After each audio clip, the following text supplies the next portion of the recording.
After ending the third season with a bang, pun intended, Ozark begins its fourth and final arc with a nail-biting sense of purpose, as the Byrdes continue their dangerous stance with people who you really don't want to get on their bad sides. Increasing the kid's role without losing any of its potency, this Netflix drama remains among TV's best, unfolding with a perpetual state of dread. As in its origins, there's a strand of Breaking Bad's DNA running through this tale of at first ordinary folks entering the world of drugs and money laundering, only here it's been turned into a family affair.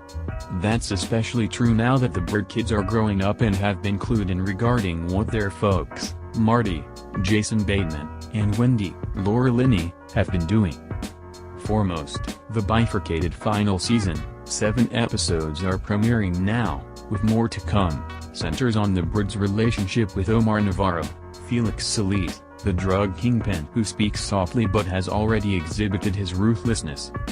Still, even Navarro has to deal with internal politics and U.S. drug enforcement agencies, which further complicates Marty and Wendy's lives and significantly adds to the perilousness of their high-wire act.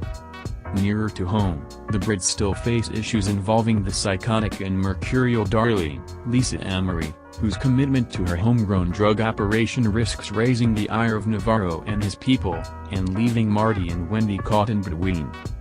Showrunner Chris Mundy has impressively navigated the story from one seemingly inescapable corner to the next, with the, mostly, unflappable Marty repeatedly testing both his financial savvy and ability to fast-talk his way out of getting caught or killed. It's a performance that has rightly earned Bateman a trio of Emmy nominations, although his lone win has come for directing the show. Once again, the Byrdes continue to tap into reservoirs of grit that weren't immediately evident, as they seek perhaps naively to find the means to return to Chicago, where it all started. That resilience is equally evident in Ruth, Julia Garner, whose alliance with the Byrdes has been strained by the events of the third season. Ozark isn't really a particularly novel concept, which makes its appeal a function of the qualities that generally define top shows: the right casting, terrific writing and enough unpredictability to keep the audience off balance, with each season deftly building upon the one before it.